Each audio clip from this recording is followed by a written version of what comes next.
Video பார்க்குற எல்லாருக்கும் வணக்கம். இது உங்கள் ரெஸ்லிங் கிங் தமிழ். நான் உங்கள் ரகுமான். இன்றைக்கி நம்ம சேனலில் பார்த்தீங்கன்னா ராண்டி ஆர்டனை பற்றியும் பிராக் அண்ட் ரோமன் ரெயின்ஸ் ஒரே டைம் வர போகிறாங்க. அண்ட் பிரான்சன் ரீடோடைய மெடிக்கல் கண்டிஷனை பற்றியும் மோர் அப்டேட்டை பற்றி தான் இன்றைக்கி நம்ம வீடியோ பார்க்க போகிறோம். சரி, வாங்க வீடியோக்குள்ளே போகலாம். மறக்காமல் சேனலுக்கு ஃபஸ்ட் டைம் இருந்துருக்கோங்க, சப்ஸ்கிரைப் பண்ணிக்கோங்க. பெல் ஐக்கனை கிளிக் பண்ண மூலிமா தினமும் இப்போ ரெஸ்லிங் செய்யலை தமிழ் மொழியில் தெரிஞ்சுக்கோங்க. ஃபர்ஸ்ட் நியூஸ் நம்ம எதை பற்றி பார்க்க போகிறோம் அப்படின்னு கேட்டிங்கன்னா கைஸ், ப்ரான் பிரேக்கரை பற்றி தான் பார்க்க போகிறோம். ப்ரான் பிரேக்கருக்கு இன்ஜுரி நிலைமை பற்றி நமக்கு என்ன அப்டேட் கிடச்சிருக்குன்னா, அவர் இதுக்கப்புறமா பார்த்தீங்கன்னா ஜூன் மந்த்துக்கு அப்புறம் தான் வருவாராம். ஏன்னா அவருடைய சர்ஜரி அப்படிங்கிறது ஓப்பன் சர்ஜரி. அதே மாதிரி பிரான்சன் ரீடோடைய நிலைமை ப்ரான் பிரேக்கரோட நிலைமையோட மோசமாக இருக்குது. ரீசெண்ட்லி பார்த்தீங்கன்னா பிரான்சன் ரீடுக்கு இன்ஜுரி ஏற்பட்டதில் அது என்ன இன்ஜுரி அப்படிங்கிறத சொல்லியிருக்கிறாங்க. அவருக்கு பார்த்தீங்கன்னா ஷோல்டர் இன்ஜுரியாம். அதாவது செத்ரோலன்ஸ்க்கு ஷோல்டர் இன்ஜுரி ஆகி சர்ஜரி பண்ணாமலே 4 மாதம் ரெஸ்ட் எடுத்தார். இவருக்கு சர்ஜரிங் பண்ணி ஆகணுமா, பண்ணி அதோடைய ஃபோட்டோவை ரிலீஸ் பண்ணியிருக்கிறாங்க. பாருங்கள் எப்படி இருக்காருன்னு. பிரான்சன் ரீடு சின்னதாக தான் அடிபட்டது, என்னையா பார்க்கறதுக்கே அப்ராணி போல் இருக்கும், கொடூரன் அப்படிங்கிற மாதிரி இருக்குது.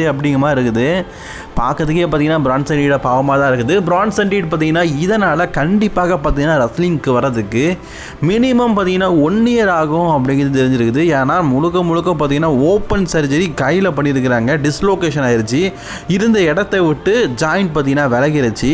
அதனால் பிரான்சன் ரீட் பார்த்தீங்கன்னா 1 வருஷத்துக்கு மேலே ஆகும்னு சொல்லியிருக்கிறாங்க. ஆக்சுவலி காய்ஸ், இந்த விஷன் ஸ்டோரியிலேனே பார்த்தீங்கன்னா இந்த 1 வருஷம் தாக்கு பிடிக்குமான்னு தெரில. ஏன்னா இதுவே ஆல்ரெடி ஓவர் லென்த் ஆயிடுச்சு. எனக்கு தெரிஞ்சு சம்மஸ்லம் வரைக்கும் இந்த விஷன் ஸ்டோரில் என்ன கொண்டு போவாங்க, அது வரைக்கும் இது பேக்கப் ஆகும். ப்ரான் பிரேக்கர் வரைக்கும் கொண்டு போவாங்கன்னு நினைக்கிறேன். ஆனால் பிரான்சன் ரீட் என்னவார் அப்படின்னு தான் தெரில. ஏன்னா பிரான்சன் ரீடோட நிலைமை இப்படி மோசமாக இருக்குது. இயர்லி பார்த்தீங்கன்னா நம்ம ப்ரான் பிரேக்கரும் சரி பிரான்சன் ரீடும் சரி நல்லாவே ஒர்க் அவுட் பண்ணுறாங்க. இப்போ ப்ரான் பிரேக்கர் விட்டு தெலுங்க, பிரான்சன் ரீட் கிட்டத்தட்ட 4 வருஷமாக ரெசல்மேனியா டைமில் நல்லாவே ஒர்க் அவுட் பண்ணுறாரு. ஆனால் கடைசியில் ரெசல்மேனியா டைமில் அவருக்கு மேட்சே கொடுக்காம விட்டுறானுங்க. இந்த வருஷம்லாம் அவருக்கு கண்டிப்பாக மேட்ச் இருந்திருக்கும். ஆனால் நிலைமையை பார்த்தீங்களா, அவருக்கு ஒரு மிகப்பெரிய இன்ஜுரி ஆயிடுச்சு. அடுத்த செய்தி ரெட்டை. அது என்னப்பா ரெட்டை அப்படின்னு கேட்டிங்கன்னா, இப்போ சோஷியல் மீடியா ஃபேன்ஸாக இருக்கட்டும், ரெஸ்லிங் ஃபேன்ஸாக இருக்கட்டும், இவங்களுக்கு ரெட்டை அப்படின்னா கண்டிப்பாக தெரியும். அது பிராக் லெஸ்னர், ரோமன் ரெயின்ஸ். இவங்க 2 பேரும் ஒரே நேரத்தில் ரெஸ்லிங் பண்ணதுக்காக டபுள் பில்டிங் வந்தாங்கன்னா அதுதான் ரெட்டை டே. இது நடந்து ரொம்ப நாள் ஆயிடுச்சு. ஆக்சுவலி இந்த டே எப்போ நடந்தது அப்படின்னு கேட்டிங்கன்னா, சர்வைவர் சீரிஸ் வார் கேமுக்காக பார்த்தீங்கன்னா Roman Reigns and Prague Lesnar 2 பேருமே வந்திருப்பாங்க. அப்போ இந்த ரெட்டை அப்படிங்கிற டே பார்த்தீங்கன்னா ஆரம்பிச்சிது. அது ரொம்பவே நல்லா இருந்தது. பிகாஸ் ரோமன் அண்ட் பிராக் 2 பேருமே ஒரே நேரத்தில் இருந்தாங்க. 2 weeks தொடர்ந்து வந்திருந்தாங்க. கரெக்டு தானே? ஆனால் ப்ரொமோ ஸ்பீச் அப்படிங்கிறது எதுவுமே இல்லை. ஆனால் இந்த தடவை வர்றது உண்மையிலேயே ரெட்டை தான். அதாவது டபுள் ஸ்பீச்சுக்காக தான் வந்திருக்கிறாங்க. புரியலையப்பா அப்படின்னு கேட்டிங்கன்னா, பிராக் லெஸ்னர் அண்ட் ரோமன் ரெயின்ஸ் 2 பேருமே சேர்ந்து ஒரே நேரத்தில் 4 வாரம் வர போகிறாங்க. என்னப்பா சொல்கிறேன், 4 வாரமா அப்படின்னு கேட்டிங்கன்னா, எஸ், இது அஃபீஷியலி கன்ஃபார்ம் ஆகிருக்குது. அது எப்போ அப்படின்னு கேட்டிங்கன்னா, நம்ம இப்போது நடக்க போகிற மண்டே நைட்டாக இருக்குல்ல, வர மண்டே நைட்டா, அந்த மண்டே நைட்டால் ரோமனும் இருக்க மாட்டார், பிராக்கும் இருக்க மாட்டார். அதுக்கு அடுத்த மண்டே நைட்டா மார்ச் கரெக்டாக பார்த்தீங்கன்னா 16ஆம் தேதியிலேருந்து ஏப்ரல் மாதம் வரைக்கும் பிராக் ரோமன் சொல்லிட்டு ஒவ்வொரு வாரமும் பார்த்தீங்கன்னா பிராக் லெஸ்னர் அண்ட் ரோமன் ரெயின்ஸ் 2 பேருமே வர போகிறாங்க.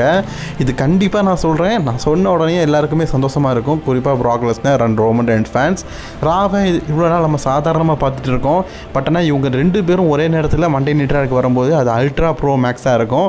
ஸோ கண்டிப்பாக ரெஸ்லிங் ஃபேன்ஸுக்கு இந்த ரெசல்மேனியா டைமில் பிராக் அண்ட் ரோமன் ரெயின்ஸ் தொடர்ந்து ராக் வர்றது ஒரு ஹாப்பி நியூஸ் தான் நினைக்கிறேன். உங்களோட கருத்து என்ன? ஜான்சனா ஃபேன்ஸுக்கு என்ன தான் லாஸ்ட் இயர் ரெசல்மேனியா மொக்கையாக இருந்தாலும் அவங்களுக்கு வெல்டன் ஃபினிஷ்ட் அப்படிங்கிற அளவுக்கு போயிட்டாங்க. Because John Cena 17 time world heavyweight champion ஆகிருப்பார். அந்த ஒன்று தான் பார்த்தீங்கன்னா ஜான்சினா ரசிகர்களுக்கு மனசார திருப்தி அளித்த ஒரு விஷயம் அப்படின்னே சொல்லலாம். ஏன்னா அது வரைக்கும் ஜான்சினா 17 டைம் சாம்பியன் ஆனதில் அது லாஸ்ட் இயர் நடந்தது. இப்போது ஜான்சினா ரசிகர்களும் ராண்டி ஆர்டன் ரசிகர்களும் அதே சிச்சுவேஷனுக்கு போயிட்டாங்க. நான் என்ன சொல்கிறேன்னு உங்களுக்கு புரிஞ்சிருக்கோம். லாஸ்ட் இயர் எப்படி ஜான்சினா பார்த்தீங்கன்னா 17 டைம் சாம்பியன் ஆகி ஒரு மூமெண்ட்டை பண்ணாரோ, அதே மாதிரி ராண்டி ஆர்டன் 15 டைம்ஸ் சாம்பியன் ஆகி மூவ்மெண்ட் பண்ணணும் அப்படிங்கிற லெவலில் அவருடைய ஃபேன்ஸ் எல்லாம் இருக்கிறாங்க. ஆக்சுவலி இந்த வருஷம் ரெசல்மேனியாவில் கண்டிப்பாக த மெயின் ஈவெண்ட் அப்படிங்கிறது ராண்டி ஆர்டனுக்கு தான். ராண்டி ஆர்டன் பல வருடத்துக்கு அப்புறமா, கிட்டத்தட்ட எனக்கு தெரிஞ்சு ஒரு 13 வருஷம் இருக்குன்னு நினைக்கிறேன், 13 வருஷத்துக்கு அப்புறமா ரெசல்மேனியாவில் மெயின் ஈவெண்ட் விளையாடுறாரு. இவர் விட்டுட்டு போன காலங்களில் ரோமன் ரெயின்ஸே பார்த்தீங்கன்னா கிட்டத்தட்ட 10 வருஷம் மேலேயே மெயின் ஈவெண்ட் பண்ணிட்டார். இவருக்கு அப்புறமா தான் ரோமன் ரெயின்ஸே மெயின் இவெண்ட் பண்ணார். அதுக்கப்புறமா தொடர்ந்து ரோமன் ரெயின்ஸை அத்தனை தடவை மெயின் இவெண்ட் பண்ணியிருக்காரு. ஆனால் அந்த இடைப்பட்ட நேரத்தில் ராண்டி ஆர்டன் மெயின் இவெண்ட் பண்ணலை. இப்போ கண்டிப்பாக ரெஸ்ல்மேனியா மெயின் இவெண்ட் அவருக்கு தான் இருக்குது. ஸோ அதுலேயும் அவர் சாம்பியன்ஷிப்பை வின் பண்ணிட்டா நல்லாயிருக்கும் அப்படிங்கிறது தான் அவருடைய ரசிகர்களுடைய பெரிய எதிர்பார்ப்பாக இருக்குது. ஸோ அது நடக்குதா அப்படிங்கிறத வெயிட் பண்ணி பார்ப்போம். ஆயா ஷேர் அப்படிங்கிற கேரக்டர் உங்களுக்கு நல்லாவே தெரியும். அதில் நம்ம ரோமன் ரெயின்ஸ் இருந்தால் எப்படி இருக்கும் அப்படிங்கிறத பற்றி போட்டிருக்காங்க. நீங்களே பாருங்கள். அந்த பேரடைஸ் மூவி இருக்குல்ல, அதில் நானியோடைய கெட்டப்பு ஸோ பார்க்கறதுக்கே நல்லா இருக்குல்ல. ஆக்சுவலி இது பார்க்கறதுக்கு ரோமன் ரெயின்ஸுடைய நார்மல் கெட்ட மாதிரி தான் இருக்குது. ஆனால் அந்த ஆயா ஷேர் கேரக்டரில் நீங்கள் பார்த்துருப்பீங்க, 2 சடை போட்டுட்டு கொண்டை போட்டுட்டு கொஞ்சம் வித்தியாசமான கேரக்டரில் போட்டு அது இந்த லுக்கில் பாருங்கள் எப்படி இருக்குது. பார்க்கறதுக்கு ரோமனுக்கு உண்மையிலேயே நல்லா இருக்குல்ல. அந்த பேரடைஸ் அந்த மூவியில் எப்படி நானிக்கு இந்த லுக் நல்லா இருக்குமோ அதே மாதிரி ரோமனுக்கு இந்த லுக் பார்க்கறதுக்கு உண்மையிலேயே வேறு லெவலில் இருக்குல்ல. டேன் பார்த்தீங்கன்னா இந்த வாரம் நடந்து முடிஞ்ச மண்டே நைட் ராக்கு WWEக்கு டெபியூட் ஆகிட்டார். அவர் WWEக்கு வந்த உடனே பார்த்தீங்கன்னா ராஜ் என்டர் மேனேஜரை பார்த்து நான் இங்கே வந்ததுனால எனக்கு ஒரு சில கடமைகள் இருக்குது என்கிட்ட தான் அப்படின்னு சொல்லிட்டு ஒரு லெட்டரை கசங்கி போன ஒரு லெட்டரை கொடுத்து இதெல்லாம் வேணும் அப்படிங்கிற மாதிரி இந்த வாரம் ஆளை கேட்டிருப்பார். ஆக்சுவலி அதில் என்னெல்லாம் இருக்குது அப்படிங்கிறத பற்றி இப்போ தான் நமக்கு தெரிஞ்சிருக்குது.